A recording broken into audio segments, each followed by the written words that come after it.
Tonight, we drift back through time into a winter long buried beneath the noise of history. A winter when New York City, bold, electric, unstoppable, fell silent beneath a breath of ice so cold it seemed to still the heartbeat of the world. Tonight's story begins with a whisper carried on frozen wind, a whisper of street lamps crystallized in sheets of frost, of rivers that locked themselves in glass, and of people who walked through a city transformed into a frozen labyrinth. Before we continue deeper into this forgotten winter, I want to gently invite you, yes, you watching right now, maybe late at night from the U.S., or early in the quiet mornings in Europe, or somewhere snowy in Canada, or even from warm places on the other side of the world, to like, subscribe, and leave a comment. Let me know where you're watching from, and tell me what time it is for you right now. Your support helps these stories reach more dreamers who love to drift into history's mysteries. Now take a moment to breathe. Settle into your pillow or your chair. Let the lights dim and allow the room around you to soften. Maybe pull a blanket closer or take a sip of something warm. Let your mind open to the cold, shimmering world we are about to enter. A world where snow drifted like ghosts and silence ruled the avenues. When you're ready, we will step into the frozen memory of 1914 and witness the icy stillness that covered New York like a forgotten spell. The winter of 1914 did not arrive with a roar, nor with the heavy skies that warn of storms preparing to fall. Instead, it crept quietly, like a stranger entering a room with deliberate steps. In the earliest hours of January, while most of the city still slept, an unusual chill curled its way down from the Hudson and across the rooftops of Manhattan. It was a cold that did not simply bite the skin. It pressed deeper, sinking into stone, metal, and breath. Street lamps glowed faintly through halos of ice, their warmth enclosed in delicate shells of frost that cracked and reformed with every passing gust. Horses exhaled plumes of white as their hooves slipped on quickly glazing streets. Ferry boats stalled in patches of water turning thick as syrup, and across the elevated rail lines, icicles grew like silent, sharp fingers reaching for the ground. People who woke that morning stepped into a world that felt strangely slowed, as if the air had thickened around them. The usual bustle of early vendors, the rattling clatter of milk carts, even the distant hum of factories, all of it softened, muted beneath an invisible weight. The city felt paused, caught in mid-breath, listening to something only winter could hear. And beneath the surface, beneath pavement, beneath river, beneath the pulse of daily life, something even colder waited, ready to reveal just how deep winter's grip could go. By the second night of that strange cold spell, New Yorkers began to sense that something was unfolding far beyond a typical winter freeze. The Hudson and East Rivers, usually restless, pulsing with the tides, alive with ferries and barges, had slowed to an unnatural crawl.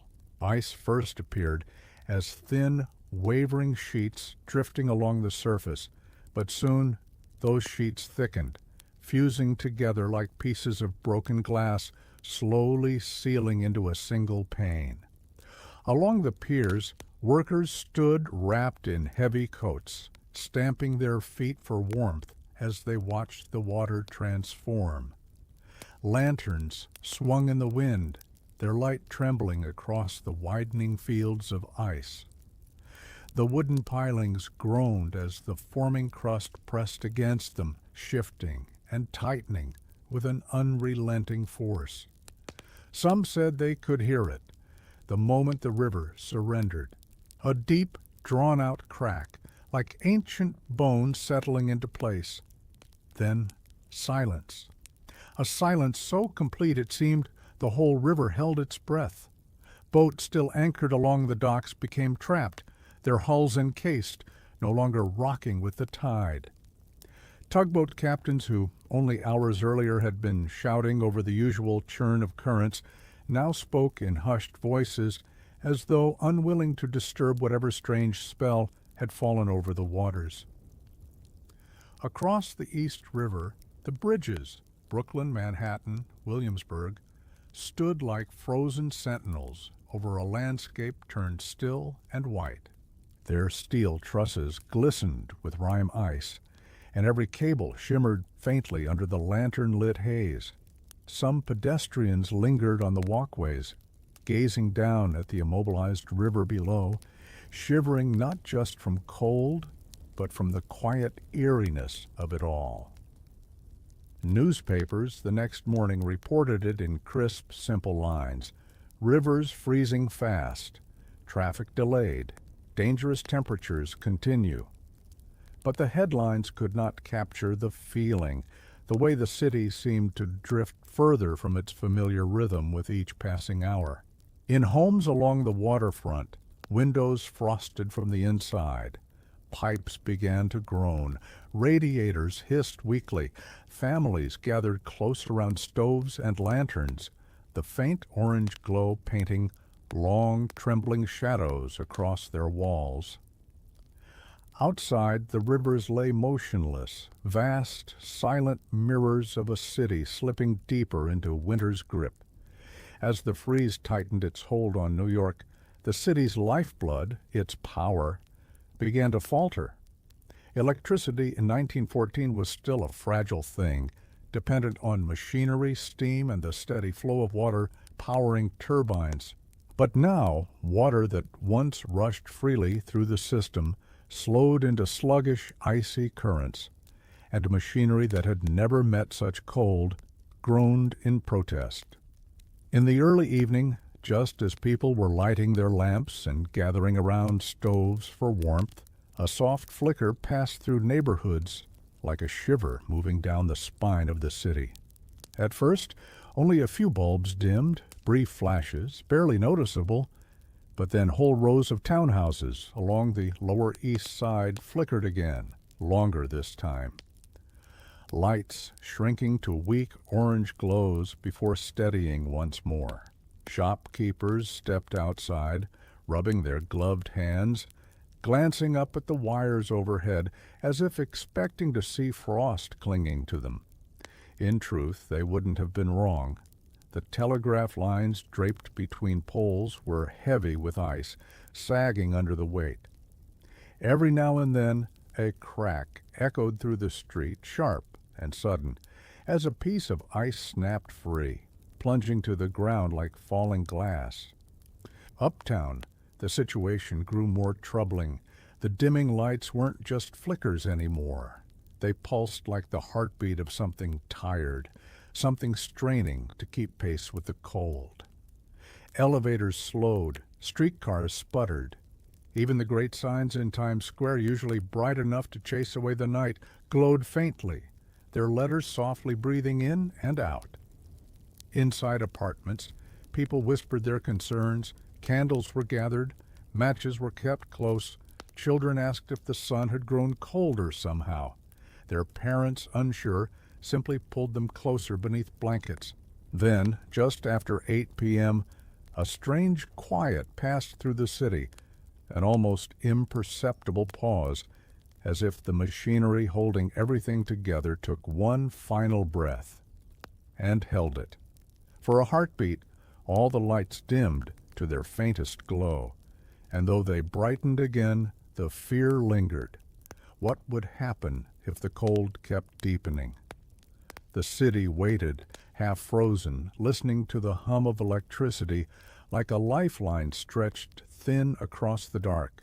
While wealthy neighborhoods struggled with flickering lights and chilled hallways, it was in the crowded tenements of the Lower East Side that the cold revealed its harshest edge.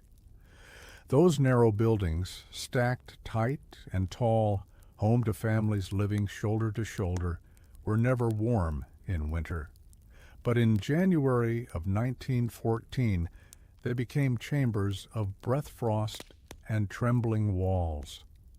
Before dawn, ice formed on the insides of windows like delicate feathers, spreading outward in intricate patterns that shimmered when lantern light brushed against them.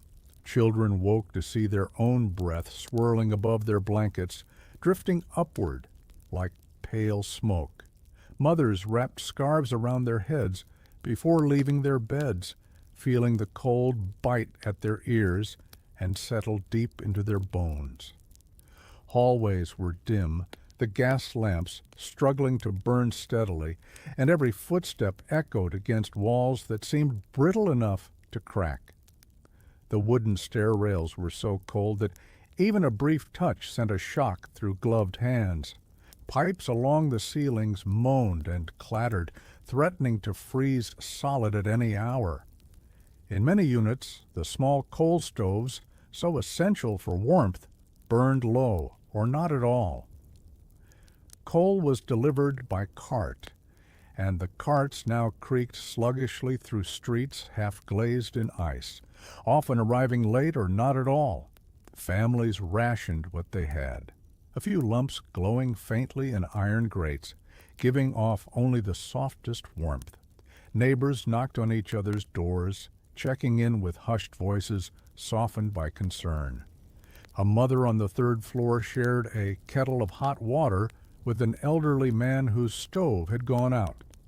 Children gathered in small groups near whatever heat they could find. Sometimes a single candle, sometimes a pot of water warmed to steam over a sputtering flame. And yet, in the midst of the cold, tiny signs of hope covered the rooms. A grandmother humming softly as she mended a torn scarf by the window. A father carving shapes out of ice that had formed in a bowl overnight, making his children laugh with the sparkling frozen toys. The smell of soup, thin but warm, wafting through a hallway.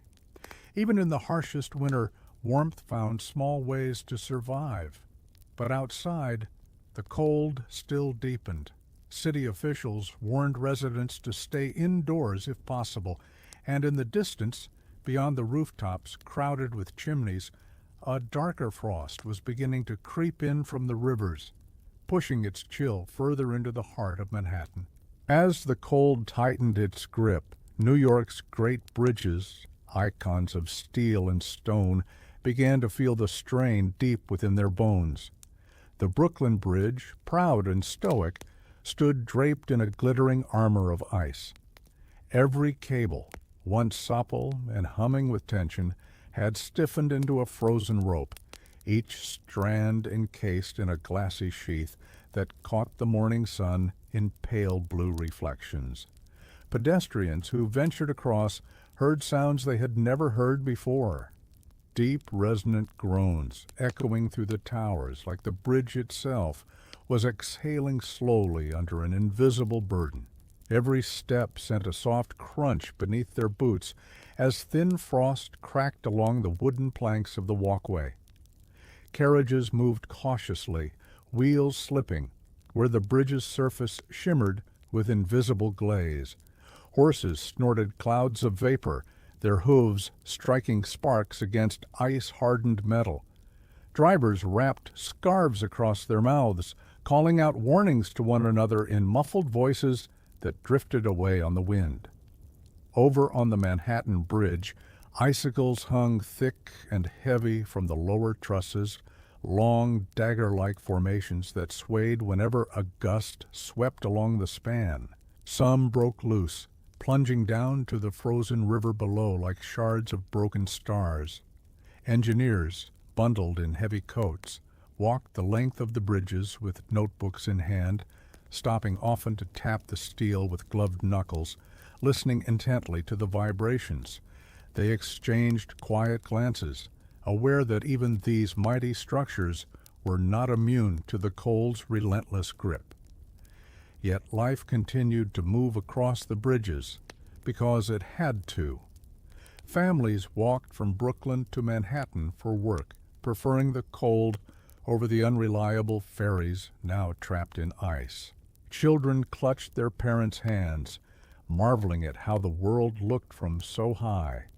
The river below transformed into a pale frozen plain, the shoreline dotted with snow-covered warehouses, the skyline rising like crystal towers in the distance. The bridges, though strained, held firm. They were lifelines, paths of hope suspended over a silent, frozen wilderness. And still the temperature continued to fall. Deeper troubles lay ahead. High above the streets, where the elevated railways clattered day and night, the cold delivered a challenge that few had ever seen. The iron tracks, usually warmed by the constant passage of trains, grew brittle beneath the relentless freeze. Frost crept along the beams, whitening the metal until it looked like bone under moonlight. In the early hours of one bitter morning, the first sign of trouble came as a low screech, metal protesting against its own stiffness. Then another, and another. Commuters waiting at the platforms felt the tremble beneath their boots as trains approached more slowly than usual, their wheels fighting the icy grip of the rails. Conductors leaned out of their booths, their breath clouding the air as they signaled operators to crawl across the bridges and curves. Sparks danced from wheels that struggled to bite into the frozen steel, the bright flashes swallowed by the drifting fog of snowflakes.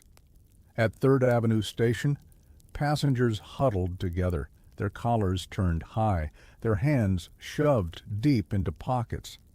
Children wrapped in knitted scarves stamped their feet to keep warm, while adults murmured quietly about whether the lines would shut down entirely.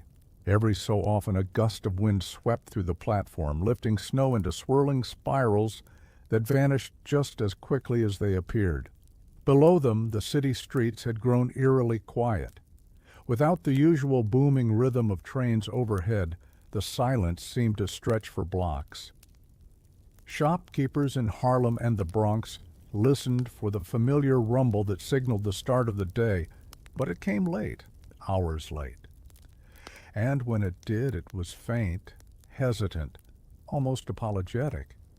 Rail workers trudged along the tracks with lanterns, chipping away at ice buildup, clearing switches frozen in place, and whispering anxious calculations about what might happen if the cold continued to deepen.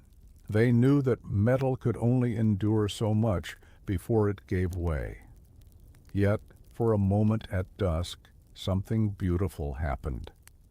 As the sun dipped below the skyline, its dim gold light caught the frost along the elevated rails, turning the entire structure into a glowing ribbon of molten amber. Passengers paused, breath held, staring at the sight, this towering, icy serpent spanning the city with a rare, fragile brilliance. But beauty faded quickly into night, and the night into deeper cold. The rails would not stay strong forever. For decades, New York's ferries had been the heartbeat of the harbor, steady, dependable, crossing the rivers in an endless rhythm of arrivals and departures. But in the frozen winter of 1914, even these trusted vessels found themselves powerless against the tightening grip of ice. It began slowly. At first, ferries moved with a lumbering hesitation, their hulls pushing through slush-like layers that crackled and groaned with every surge forward. Crews leaned over the sides, peering into the water as if expecting to see the river breathing beneath them. But the breath was gone. The river was still. Each hour brought thicker ice. What had been a thin crust in the morning hardened into solid sheets by afternoon. The water around the ferry slips thickened, turning milky and stiff. The engines strained. Metal shuddered. Passengers standing at the rails felt the vibrations travel up through their boots and into their chests. At last, a ferry approaching the Whitehall terminal gave a slow, defeated lurch. The captain signaled to cut the engines. The vessel drifted, then stopped entirely, imprisoned within a ring of ice that spread outward in jagged crystalline shapes. The city gasped. Crowds gathered along the docks, scarves pressed to their faces, eyes squinting against the glare dancing off the frozen surface. They watched as the ferries, once symbols of motion and life, became still silhouettes trapped in a world of frost. Longshoremen hammered at the ice with wooden poles, trying to clear paths that resembled narrow channels.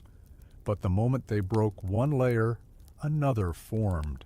Even the sound of their efforts felt muted, swallowed by the cold. Passengers already aboard were forced to disembark onto makeshift planks laid across the ice at the shoreline. They shuffled cautiously, boots slipping, clutching ropes held by dock workers who guided them across the treacherous ground. Each step sent cracks radiating outward beneath them, tiny but sharp. On the Staten Island side, people waited with growing despair. The ferry was their lifeline to Manhattan, work, supplies, communication. Without it, they were isolated, cut off by a barrier nature had lain silently through the night. Newspapers rushed to update their headlines. Ferries halted, harbor stilled, city faces unprecedented freeze. But headlines could not convey the eerie stillness, the way the water, once alive, now resembled a solid white plain stretching into the horizon, nor the fear that crept into the hearts of those who realized the city's arteries were freezing one by one. The harbor itself seemed to sleep locked within winter's dream, and no one knew when it would wake again. As the cold deepened its hold on the city, New Yorkers turned to the one force they trusted to fend off winter's worst: fire. But in the winter of 1914, even fire, humanity's oldest ally, struggled to survive. In firehouses across Manhattan and Brooklyn, crews huddled close to their stoves, listening to the unsettling quiet outside. Firefighters were used to the clang of alarms, the rush of boots on hardwood floors, the roar of engines as they tore into the streets. But that week, the calls were different, stranger, more desperate. The stove won't light. Our apartment is freezing. Something's wrong. The fire keeps dying no matter how much fuel we add. At first, firefighters suspected faulty equipment, but when they arrived at tenements, brownstones, and corner shops, they saw the truth. Chimneys were clogged with ice, their interiors chilled to the point where heat could not rise. Warm air hit the blockage and died, suffocating the flames before they breathed life. Coal, chilled to stone, refused to catch. Matches snapped like brittle twigs. Kerosene lamps flickered with weak, trembling flames before extinguishing themselves in thin trails of smoke. Families wrapped themselves in every scrap of cloth they owned. Coats over sweaters over shirts, socks layered until they could barely fit into their boots. Some gathered in small rooms, sealing doors with towels to trap what little warmth remained. Babies were bundled in blankets so thick they looked like tiny winter cocoons, their breaths faint clouds drifting above their heads. In a bakery on the Lower East Side, the ovens, usually hot enough to fill the street with the comforting smell of bread, stood cold and silent. The baker, an elderly man with hands roughened by decades of kneading dough, sat beside his cooling oven with a look of disbelief. "If we cannot warm the dough," he murmured to his son, "then the city loses its morning." Nearby, a seamstress attempted to warm her fingers over a small candle, only to watch the flame shrink and vanish as if swallowed by the icy air. She pressed her hands together, willing them to stop trembling so she could finish her work, an order of winter coats that had become more urgent than ever. Even the great furnaces of factories struggled. Steam engines sputtered as pipes froze solid. Metal cracked under the stress. Machines halted with groans that echoed like final breaths through vast industrial halls. Yet in the midst of these failing fires, small circles of warmth still clung to life. A lantern glowing stubbornly on a windowsill, a pot of soup simmering weakly over a coal ember, a single bright flame in a church votive, trembling but unbroken. Tiny beacons, standing firm against the frozen night. But the cold was not finished with the city. Not yet.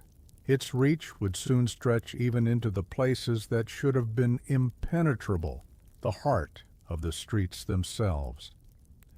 At first glance, the streets of New York appeared merely dusted with winter's touch. White edges, frosted cobblestones, a brilliance that caught the early morning sun like scattered diamonds. But as residents stepped outside, they realized the transformation ran far deeper than appearance. The very surface of the city had begun to harden. Overnight, a thin sheet of freezing rain had swept across Manhattan, coating every street, every stoop, every lamppost in a glassy shell.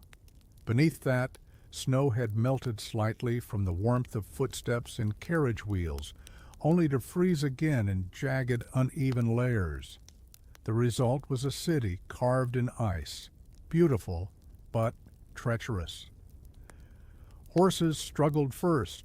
Their hooves struck the ground and slid sideways, sending riders grasping for reins and carriage drivers shouting sharp, urgent commands. Some horses fell, legs splaying helplessly. Others simply refused to move at all, lowering their heads and trembling as the cold seeped into their joints. Carriages fared no better. Wheels skidded, spinning without traction. Some slid into lampposts or stoops with dull thuds. A fruit vendor watched helplessly as his cart drifted nearly half a block down Mulberry Street, carried by the glaze beneath it until it struck a snowbank with a soft but heartbreaking crunch. Pedestrians moved with exaggerated caution, hands clutching railings or walls. Every footstep required deliberation. Every corner turned demanded a slow shuffle. The air was filled with the quiet chorus of sliding boots, soft gasps, and the occasional sharp crack of ice splintering beneath weight. And then, slowly, quietly, came the realization that the ice wasn't just on top of the streets. It was within them. City workers struck the pavement with picks, attempting to clear pathways, only to find the cobblestones frozen together in solid sheets. Chunks of ice fused with stone refused to break apart. Ice had seeped into the mortar, locking everything in place as if winter were claiming the very foundation of the roads. On Broadway, a streetcar attempted a careful descent along its route. Sparks flew from its wheels, lighting the frozen tracks with brief flashes like shooting stars. The conductor leaned far out the window, peering down at the rails as if willing them to hold. Passengers sat silent, hands tight around the edges of their seats. At one point, the streetcar slid almost imperceptibly, a slow, smooth shift sideways, unnatural and ghost-like. A hush fell over everyone aboard. When it finally steadied itself, the relief in the car was palpable, as if the passengers had survived a momentary brush with the unknown. Yet even amidst the danger, there was a strange, quiet beauty to the streets. Trees along Central Park West wore shimmering coats of crystal. Icicles dripped from every signpost, catching the light in delicate prisms. The whole city glowed as if sculpted from glass and silver. New Yorkers, shivering and cautious, could not decide whether they were living in a disaster or a dream. But the cold was not done reshaping their world. As the freeze held the city in its icy grip, a new element joined the frozen tableau. Snow, unlike any New Yorkers had seen before. It drifted down not in thick, heavy flakes, but in fine, shimmering crystals that danced on the wind like powdered glass. Each flake seemed to glow faintly, catching what little light filtered through the clouded sky. Residents stepping outside that morning paused, struck by the quiet beauty of it. But the beauty carried a chill of its own, for this snow brought an eerie stillness with it, a hush so complete it felt as though the world had stopped breathing. People said the snow whispered. The sound was faint, barely perceptible, a soft, dry rustling that moved across rooftops and sidewalks. It wasn't the gentle patter of ordinary snow, nor the icy tinkling of sleet. It was something in between, a strange, delicate murmur, as if winter itself was speaking through the air. Children pressed their ears toward open windows, fascinated. Elderly residents shook their heads, murmuring that they hadn't heard snow like this in all their years. Even the animals reacted. Dogs whined softly and pawed at doors, uncertain whether to venture outside. Birds, those few that had not already fled south, perched silently on ice-coated branches, their feathers puffed in wary stillness. The snowfall thickened through the day, layering the city in a powdery blanket that muffled footsteps and softened the sharp lines of buildings. Park benches, fire hydrants, and stair railings took on rounded shapes beneath the gathering drifts. Central Park transformed completely, its paths, ponds, and trees swallowed by a pale, glittering haze. Yet beneath the surface, calm, lay a creeping danger. This whispering snow clung easily to everything it touched, forming delicate ridges and uneven surfaces. When the wind shifted even lightly, it sent ghost-like streams of powder sliding across sidewalks, erasing footprints almost instantly. Travelers lost their sense of direction as streets took on identical, shapeless forms. At night, the snow reflected the glow of dim lanterns and street lamps, scattering light in tiny glints that made the streets appear alive with sparks. It was mesmerizing, almost hypnotic. Many stopped mid-walk to gaze at it, feeling for a moment as though they had stepped into a world made of quiet starlight. But the deeper the snow fell, the more it hid the dangers beneath, the slick ice, the uneven cobblestones, the frozen rails. And as the cold sank further into the city's bones, the snow began to pile higher, drifting into doorways, burying stairwells, and creeping up windowsills. It whispered as it fell, as if telling New York a secret the city was not yet ready to hear, a secret of deeper cold and greater silence, waiting just beyond the horizon of the next dawn. Central Park, normally alive with motion and sound even in winter, had transformed into a quiet world unto itself, an expanse of frozen stillness at the heart of the city. By now, the cold had seeped so deeply into its soil and trees that even the ground seemed to hold its breath. The park's familiar paths disappeared beneath the whispering snow, leaving only faint, meandering trails carved by the few who ventured inward. Trees that had once rustled in the wind now stood as silent sculptures, each branch encased in crystalline frost. When sunlight managed to pierce the gray sky, the branches gleamed like chandeliers suspended over the white earth. Near the frozen lake, a small group of children approached cautiously, their boots crunching in slow, rhythmic steps. Ice had formed in thick layers across the water, smooth and pale as polished marble.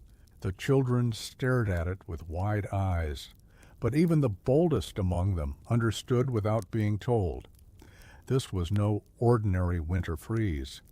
The ice felt ancient, unmoving, as if it had been there far longer than a single night. Their parents called them back gently. Voices carried strangely in the park, soft, stretched, echoing in ways that made familiar sounds feel foreign. A shout that should have traveled far instead dropped quickly, swallowed by the cold air. Footsteps were muted. Even the hum of distant city life seemed erased, replaced by an enveloping quiet. Along the mall, benches curved gracefully beneath thick white blankets. A lone musician, who often played violin there, sat wrapped in layers of scarves and coats. His fingers trembled not just from the chill, but from the stillness around him. When he raised his bow and played a single note, the sound hovered in the air like a fragile thing, then drifted away, fading faster than it should have. He tried again and again. Soft melodies floated across the park, gentle, almost sorrowful. They seemed to vibrate in harmony with the icy branches, touching the hearts of the few who passed by. For a moment the music warmed the air, if not in temperature, then in spirit. Deeper in the park, caretakers examined the frozen ponds and snow-heavy trees with worried expressions. They had never seen frost cling so deeply to the bark, nor ice stretch so uniformly across every surface. Even the animals, the squirrels, the sparrows, the night birds, were scarce. Their tracks appeared only occasionally, faint lines in the snow before vanishing into the deeper woods. As evening settled, a soft blue twilight washed over the landscape. Lanterns lit along the main paths cast halos that shimmered through the falling snow, turning the park into a dreamlike realm of shifting light and shadow. It was beautiful, hauntingly so. Yet beneath that beauty, an unease lingered. Something about the silence felt too complete, too absolute, as if the park itself was listening, waiting, watching the city slip further into the grip of an unforgiving winter. And somewhere beyond the trees the cold deepened still. Down at the edges of the island where New York met the restless tides of the Atlantic, the harbor lay transformed into an expanse of pale, silent ice. It seemed impossible. This was water that had always moved, always churned, always breathed. Yet now it stretched out like a frozen plain, unmoving, hiding its strength beneath a glassy surface. Dock workers, wrapped in thick coats and scarves, approached the shoreline with caution. The sound of their boots, normally firm and resonant on the wooden planks, was muffled, softened by the frost that crept over every board. Ropes hung stiff from posts, frozen into curved shapes like twisted sculptures. Nets left out overnight had become brittle sheets of lace, delicate and breakable at a touch. The harbor's great warehouses, usually buzzing with activity, now stood quiet, their doors rimmed with frost. Inside, crates of goods waited in the cold darkness. Coffee from distant ports, crates of spices from warmer shores, fabrics and tools meant for the markets of the city. All of them sat in stillness, untouched, as though time itself had paused within those walls. Even the great ships anchored offshore were frozen in place. Their hulls were wrapped in layers of ice, giving them the appearance of ghostly vessels emerging from a frozen fog. Masts shimmered under the weight of frost, their ropes hardened into solid lines. Sailors who ventured onto the decks moved carefully, each breath puffing into the air like a tiny cloud that hung before dissolving.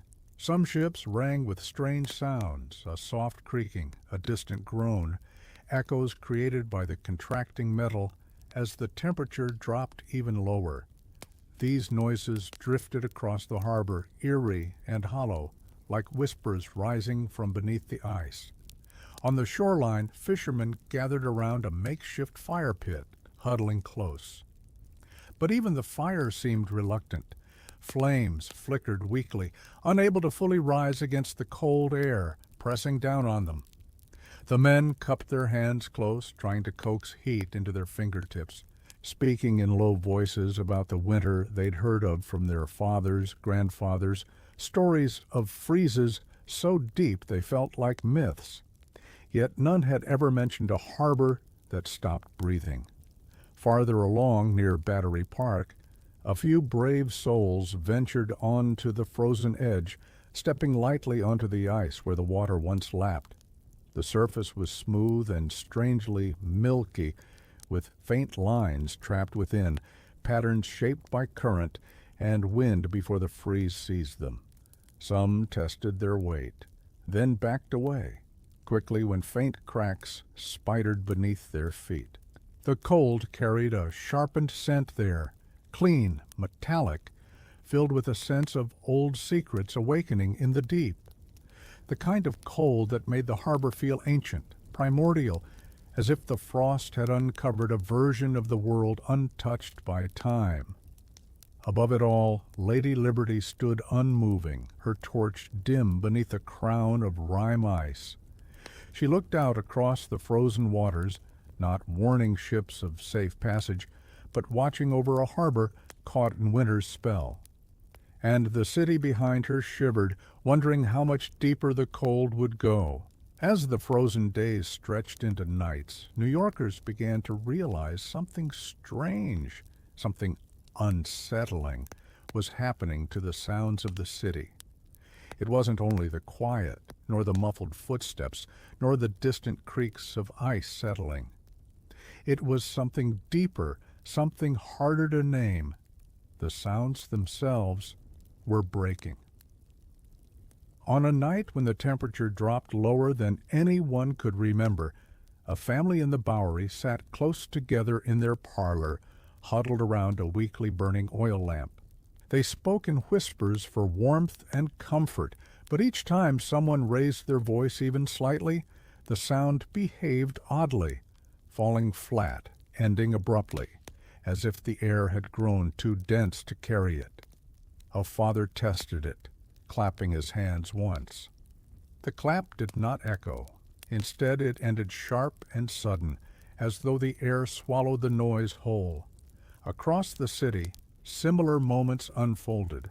A vendor calling out for customers found his cry cut in half, drifting only a short distance before being silenced. A policeman's whistle, blown sharply at a street corner, shrieked for a brief instant, then dissolved into a faint hiss that never reached the next block. Carriages, rolling across cobblestones, made strange, muted thuds, as though the wheels pressed into snow instead of striking stone. At the waterfront, the dock workers noticed it too. They struck metal tools together to test equipment, and the clanging rang out weakly, swallowed almost instantly by the freezing air. Sound, the sailors said, could not travel properly in this cold. It clung to the ground, smothered, denied its usual freedom.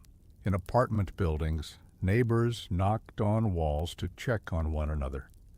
But the knocks traveled strangely, dull, dampened, disappearing before they reached the next room.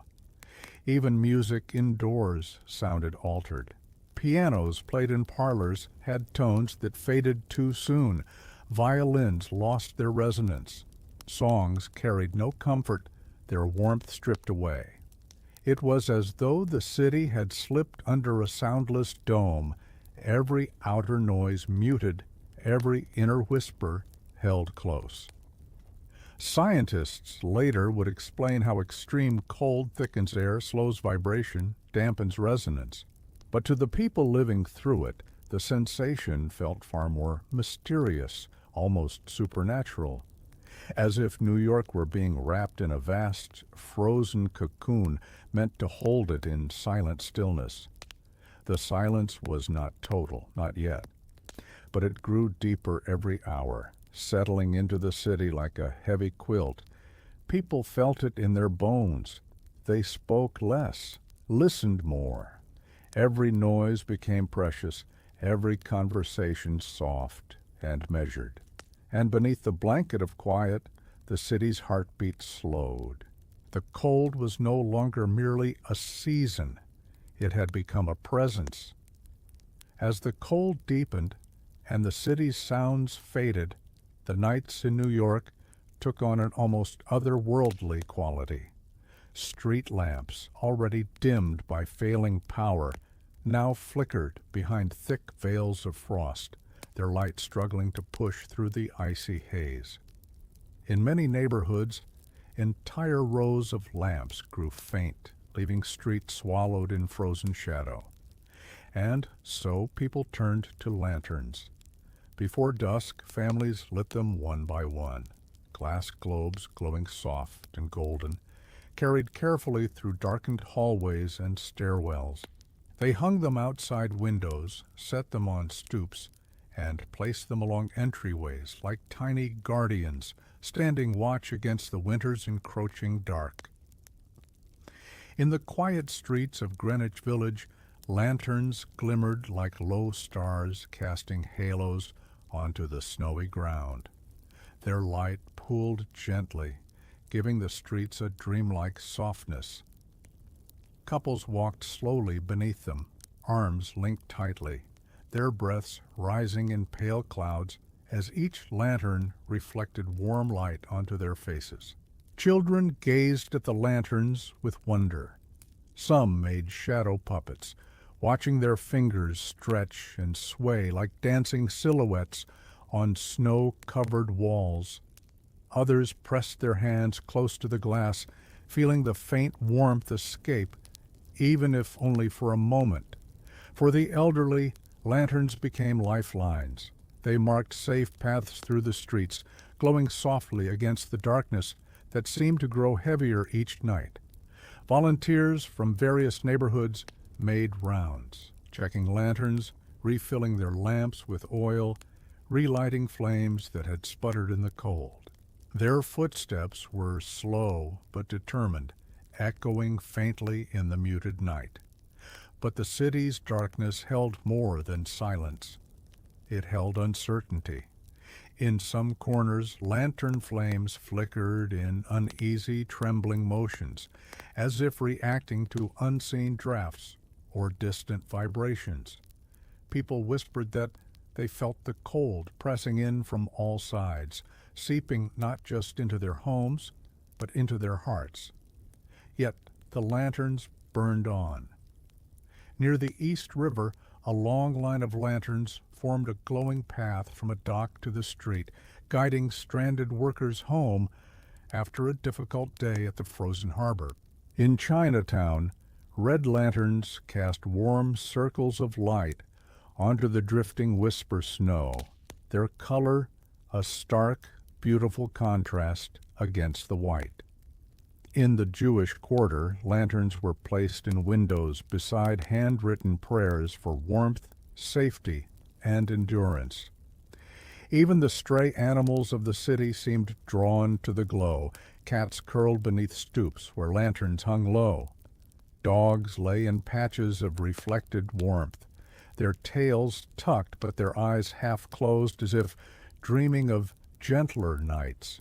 And high above in the darkened skyline, the few buildings that still had power glowed faintly, soft islands of light in a sea of winter shadows. But even they seemed dimmer now, subdued by the weight of the cold sweeping across the city. Lanterns, humble and fragile, had become the heartbeat of the night. Their soft glow stitched pockets of comfort through the freezing dark, reminding New Yorkers that though the cold pressed in hard, warmth, however small, still lived among them. The city was not entirely overtaken, not yet. On the coldest morning of that extraordinary winter, New York awoke to a dawn so pale and still that it hardly felt like morning at all. The horizon brightened not with warm golds or soft rose hues, but with a muted silver-blue light that crept slowly over the frozen skyline, revealing a city transformed. From high rooftops to the narrowest alley, everything lay under a thick glaze of frost. The whispering snow had settled into smooth drifts that softened the edges of buildings, blurring their shapes until they looked almost like sculptures carved from ice. Chimneys, stiff with rime, released no smoke. Windows glowed with dim lantern light, or not at all, and the air, so cold it stung with every breath, held the unmistakable hush of something waiting, listening, watching. As the sun rose, its light refracted through the frost crystals in the air, creating a faint halo that hovered above the city like a ghostly crown. People emerged slowly from their buildings, bundled so deeply in layers that only their eyes showed. Their boots sank into the powdery layers of snow with soft, crumping sounds, each step leaving a deep impression that was soon covered again by the drifting air. A milkman made his rounds, though the bottles he carried clinked strangely, milk nearly frozen, cream lifted in stiff columns beneath the glass. A baker stepped outside his shop, testing the air with a cautious breath. The dough inside would not rise today, no matter how he warmed the oven. A teacher crossing Washington Square Park paused to admire how untouched the snow was, the familiar walkways invisible beneath a blanket that shimmered like crushed pearl. Everywhere, the dawn light revealed new challenges. At the corner of Canal Street, pipes had burst, creating a frozen fountain of blue-tinted ice that spilled across the pavement like delicate glasswork. In Harlem, a row of brownstones stood with doors half buried beneath snowy drifts. In Brooklyn, a trolley sat mid-track, wheels fully encased, looking like a toy placed there by some giant invisible hand. Yet even as the cold gripped the city tightly, there were signs of endurance. A group of neighbors in the Bronx gathered outside with shovels, clearing steps and doorways together, their breaths rising in steady harmony. A grocer handed out small bags of oats and flour for free, knowing how difficult deliveries had become. A dog, wrapped in a knitted sweater, bounded joyfully through the snow in circles, unaware of the harshness around him, and reminding everyone who watched that joy could exist even in the deepest freeze. The frozen dawn was breathtaking, stunning in its quiet, shimmering beauty, but beneath its delicate surface lay the truth. The cold had not yet released its grip. The city remained held in winter's clasp, fragile and uncertain beneath the pale morning light. But as New Yorkers lifted their gazes toward the sky, watching that strange halo above the sun, many felt a quiet stirring inside, a hope as soft and fragile as the snowflakes drifting from the sky, a hope that this long freeze, no matter how relentless, would eventually break. If the streets, bridges, and rooftops showed the visible scars of the Great Freeze, it was the cellars of New York, the hidden spaces beneath the city, where the cold revealed a quieter, more insidious power. Normally, the basements of Manhattan were warm places. Coal bins, boilers, and pipes kept them comfortable, even in winter. Grocers stored potatoes and apples there. Landlords kept tools and supplies. Families used them as refuge spots during storms. But on this morning, after the frozen dawn, people descended their cellar steps and stopped midway, struck by something they had never seen before. The cold had reached the underworld of the city. The wooden steps creaked sharply under each foot, the sound brittle as splintering glass. Breath hung in the air like mist, and at the bottom, a strange, shimmering frost climbed the stone walls, swirling in delicate patterns like frozen vines creeping upward from the earth. A caretaker on the Lower East Side held his lantern high and stared in disbelief. The bricks themselves glistened, each one rimmed with frost. Barrels of water had turned solid. Bags of flour sat like frozen stones on shelves. In one corner, a coil of rope had stiffened into an odd curled sculpture.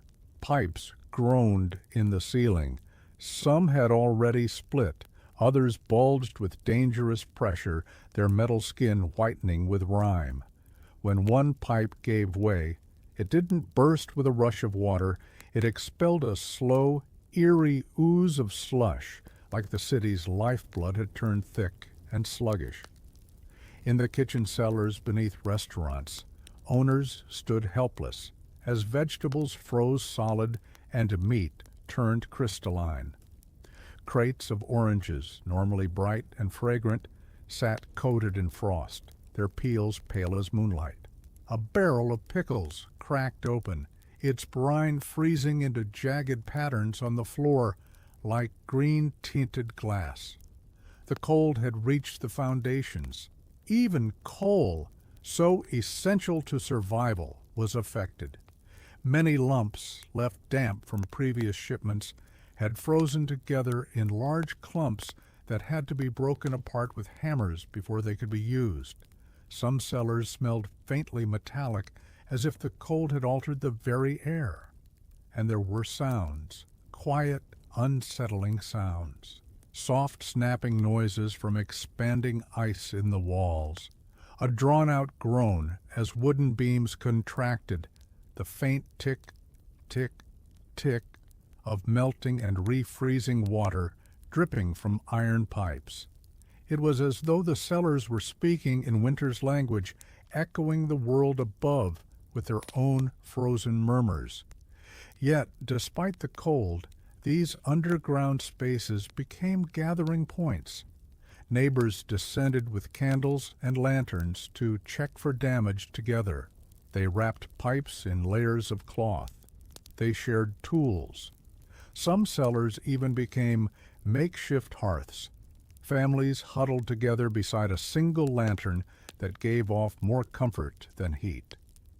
In the dark, frost-covered underbelly of the city, New Yorkers found solidarity.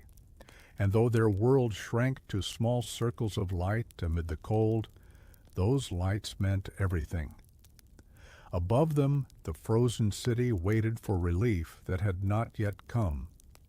That night, as temperatures dropped even further, beyond anything the city had prepared for, New Yorkers lay awake, listening to the strange, unsettling symphony of a city straining under winter's weight. It was not the peaceful quiet of earlier nights, nor the soft whisper of falling snow. No, this was a deeper, more haunting sound. The city had begun to crack. In a tenement on Orchard Street, families huddled in their beds heard the first sharp pop just after midnight. It echoed down the hallway like someone snapping a thick branch. Then another. And another. The walls trembled faintly, as though they were inhaling against the cold. The plaster, already brittle, began to split. Thin, jagged lines crept across ceilings like pale lightning frozen in time. Near windows, the glass shuddered in its frame, tiny flakes of frost raining down with each vibration. Children clutched blankets tighter, burying their faces in the crook of a parent's arm, whispering, "Is it the wind?" But it wasn't the wind. Across the city, the same sounds repeated. In Harlem, a brownstone groaned from deep within its structure, wooden beams contracting so forcefully that a floorboard lifted with a sudden crack. In Greenwich Village, the walls of an old bookstore released a long, mournful creak that rippled through the shelves, sending a thin layer of frost drifting from book spines like powdered snow.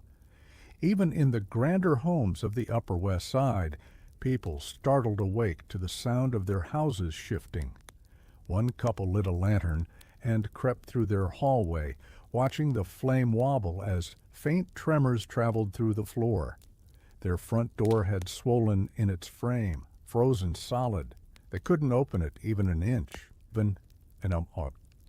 Outside, the city echoed with quiet, sporadic cracks, sharp, startling reports that traveled over rooftops and down narrow streets, ice expanding, wood shrinking, stone protesting, buildings ancient and new alike, responding to a cold they were never meant to endure. At the piers, the frozen harbor added its own voice. Deep booms echoed beneath the ice as the massive sheets shifted and fractured, creating haunting vibrations that drifted far inland. Sailors described it as the groaning of some ancient creature sleeping beneath the water. Yet amid the eerie symphony, small acts of kindness illuminated the night. Neighbors knocked softly on walls to reassure one another. Mothers whispered lullabies to calm their children. Candlelight flickered through frosted windows, offering the tiniest glimpse of warmth in a city locked under ice. In a church in the Lower East Side, one of the few places where the doors could still open, the priest gathered a small group of shivering residents, letting them rest on wooden pews while lanterns glowed softly. The building creaked and sighed around them, but they prayed, spoke quietly, and shared blankets. The night stretched long, filled with cracks and whispers and trembling walls. And though dawn eventually approached, no one knew whether its light would bring relief or reveal new fractures in a city nearing its breaking point. Morning arrived slowly, hesitant and pale, as though the sky itself was unsure whether to risk shifting the frozen balance of the city.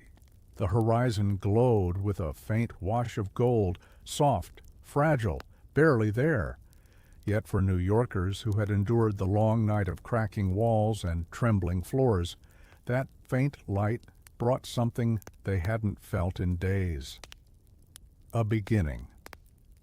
The first sign came quietly. A drip, just one, soft, almost timid. On a fire escape in the Lower East Side, a bead of water formed at the tip of an icicle, so small it was nearly invisible, then fell, landing with a quiet tick on the rail below. A woman wrapped in a heavy shawl saw it happen. She blinked once, twice, wondering if her eyes had deceived her. Then came another drip, and another. Soon the icicles along her fire escape shimmered as tiny droplets formed along their edges, clear and trembling in the early light. Across the city, similar small miracles appeared. On the Brooklyn Bridge, ice sheaths on the cables thinned just enough for a faint metallic hum to return. A sound so subtle most pedestrians wouldn't notice it, but to the engineers inspecting the span, it was a hopeful whisper. In Central Park, snow softened slightly at the surface, creating a thin mist that drifted across open fields as sunlight brushed the frost. Tiny crystals sparkled like diamonds awakening from slumber. And in the harbor, still buried beneath thick sheets of ice, a few narrow cracks appeared, stretching slowly across the frozen surface like cracks in an ancient mirror. Beneath them, water stirred faintly, nudging against winter's hold. Inside the city's homes and tenements, people felt the difference even before they saw it. The air, still cold, still sharp, held a faint hint of change. Breaths didn't hang quite as long in front of faces. Windows frosted from the inside showed thin slivers where the ice began to retreat. Children, curious as always, pressed their palms to the glass and marveled at the slight give of the frost. They traced lines that hadn't been visible in days, marks where warmth from their hands pushed back against the cold. Neighbors who had spent nights in fear of cracking walls now gathered in hallways speaking in low, hopeful tones. Someone laughed, just once, quickly, but the sound carried a brightness that seemed to echo longer than it should have. The cold still muted the world, but hope carried differently. It lingered. Shopkeepers unlocked their doors, surprised to find that hinges once frozen stiff now moved with slightly less resistance. Barbershops lit lanterns and swept frost from their chairs. A small bakery in Little Italy succeeded, for the first time in days, in keeping its oven flame alive. Though the bread baked slowly, the smell, warm, rich, comforting, floated out onto the street like a promise. And perhaps most remarkable, the lanterns that had flickered desperately through the previous nights now burned with steadier flames. Weak, yes, but steadier. The cold had not broken. Not yet, but it had flinched, just enough for hope to slip in through the cracks. New Yorkers stepped outside, each one sensing some tiny shift, some invisible thread of warmth weaving itself back into the air. For the first time in what felt like an eternity, the city dared to wonder, could the freeze be loosening its grip? The thaw did not arrive with fanfare or dramatic warmth. It crept in quietly, step by step, like a cautious visitor, unsure if it was welcome. But as the day unfolded, New Yorkers began to notice its gentle progress weaving through the city, subtle at first, then unmistakable. Snow that had whispered as it fell now softened into a quieter, gentler hush. Its sharp crystalline edges melted into rounder forms. Roof lines that had been coated in white now showed seams of dark slate peeking through. Icicles shrank with almost rhythmic drips, their steady falling like a distant heartbeat returning to the silent streets. In the tenements of Chinatown, where families had endured bone-deep cold for days, windows began to clear at the corners. Frost thinned from inside the panes, revealing tiny slivers of the world outside. Children pressed their noses against these patches, giggling softly at the cold glass, now just cool, not burning. Along Broadway, trolleys that had been frozen in place rocked gently as ice loosened its grip on the wheels. Workers gathered around, testing brakes and levers, and though many parts still stuck stubbornly, there was movement, halting, creaking movement, but movement nonetheless. The sound was faint, but after days of silence it felt monumental. In the harbor, the frozen breath of the Atlantic stirred again. Thin fractures widened across the ice, creating soft, echoing cracks that rippled outward like ripples on water. Dock workers cheered when they spotted tiny pools forming where the harbor surface had begun to melt from beneath. The boats, still trapped, shifted gently, nudging the ice that surrounded them. Even Lady Liberty seemed touched by the change. As the sun climbed, the frost on her copper robe softened, sending delicate streams of meltwater trailing down the folds. Her torch, coated for days in thick ice, shone faintly beneath the thawing layers. But the thaw did not touch everything at once. There were streets still locked in ice, cellars still colder than any cellar should ever be, and buildings still groaning under the strain of days-long contraction. The city was fragile, caught between winter and recovery. Every step forward toward warmth came with hesitation, for New Yorkers feared another deep freeze could set in again at any moment. Yet the warmth, faint, timid, barely above freezing, continued. On stoops throughout Greenwich Village, neighbors sat wrapped in blankets, watching as snowmelt trickled down stair edges in clear, thin streams. On the Upper West Side, a violinist who had tried and failed to play music days earlier now lifted her bow once more. The melody she drew out wasn't perfect, thin at the start, wavering, but it carried farther than before. The cold no longer swallowed every note. Some floated down the street, drifting into open windows. And in Central Park, birds, tiny, brave winter sparrows, returned to branches they had abandoned during the worst of the freeze. Their soft chirps reached the ears of passers-by who stopped, smiled, and listened with an emotion they hadn't felt since the cold began. Spring was still far away. Winter still clung tightly to many corners of the city. But life, real, breathing life, had stepped forward again, quietly warming the edges of New York's frozen shell. And for the first time in weeks, New Yorkers no longer feared each new dawn. They welcomed it. It happened not in a single moment, but in a series of small, almost imperceptible changes, tiny shifts in the air, gentle pops of melting ice, the soft return of city sounds that had been absent for what felt like an eternity. New York, frozen and silent for so long, finally began to exhale. The temperature rose only a little, barely above freezing, but it was enough. The city responded like a creature waking slowly from hibernation. Metal beams, stiff and aching from contraction, stretched with soft groans. Wooden doors, swollen shut for days, loosened in their frames. The snow began to retreat from rooftops, slipping off in gentle slides that landed below with muffled whumps. Icicles snapped free from gutters, falling like tiny glass spears and shattering harmlessly on the ground. And beneath the thawing surface, the city's heartbeat grew louder. On the Brooklyn Bridge, cables hummed with restored tension as frost melted away. Engineers breathed sighs of relief, clapping each other on the shoulders as they walked the span that had worried them for days.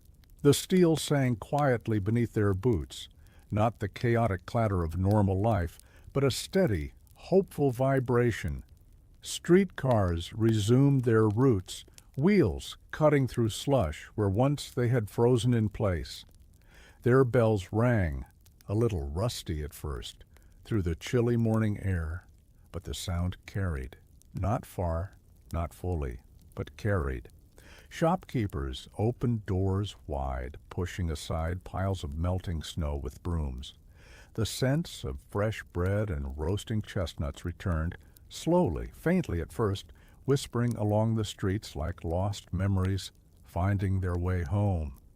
Water trickled down gutters, streaming over the uneven layers of old snow, as if cleansing the city of winter's deepest shadows. Children laughed again. They splashed in puddles formed from melting drifts, their boots clapping loudly in the softened snow. Their cheeks were flushed not only from the cold, but from something warmer, relief, joy, the simple delight of movement without fear of slipping on invisible ice. In the tenements, radiators clanked as heat finally pushed through frozen pipes. Steam curled into rooms in thin clouds, softening the frost on windows until it dissolved into droplets. People held their hands over the warm metal, closing their eyes as though absorbing the warmth directly into their bones. The harbor, once a silent plain of white, transformed as large sheets of ice cracked and shifted. The water beneath stirred restlessly, pressing forward through fractures. When the first ferry horn sounded, a long, triumphant blast, it echoed across the water like a victory call. Dockworkers cheered, raising their arms to the sky. Sailors wiped frost from rope and rail, readying their vessels for the world's return to motion. Throughout the city, lanterns that had once been the only light in the eerie dark were extinguished one by one, not out of despair, but because the day no longer needed them. New York had exhaled, the freeze had broken, and though the city would take time to heal, repairing shattered pipes, rebuilding strained structures, replenishing lost stores, its people walked forward with renewed spirit, carrying with them the memory of a winter that had tested them beyond measure. The forgotten frozen disaster of 1914 would pass into history, but its echoes of resilience, of unity, of quiet hopes carried through the cold would linger long after the last snow melted from the cobblestones. Thank you, dear listener, for journeying with me through this quiet, frozen chapter of history. Icebound, New York, the forgotten frozen disaster of 1914. I hope the story wrapped around you like a soft blanket, guiding your thoughts gently toward rest. If your eyes are growing heavier now, let them close and let sleep come peacefully, like thawing snow in the morning sun. And before you drift off, I invite you once more to like, subscribe, and leave a comment below. Tell me where you're watching from, whether it's late at night in the US, early morning in Europe, or anywhere else in the world. I love hearing from you. For now, may your dreams be warm, calm, and soothing. Good night, and sleep well.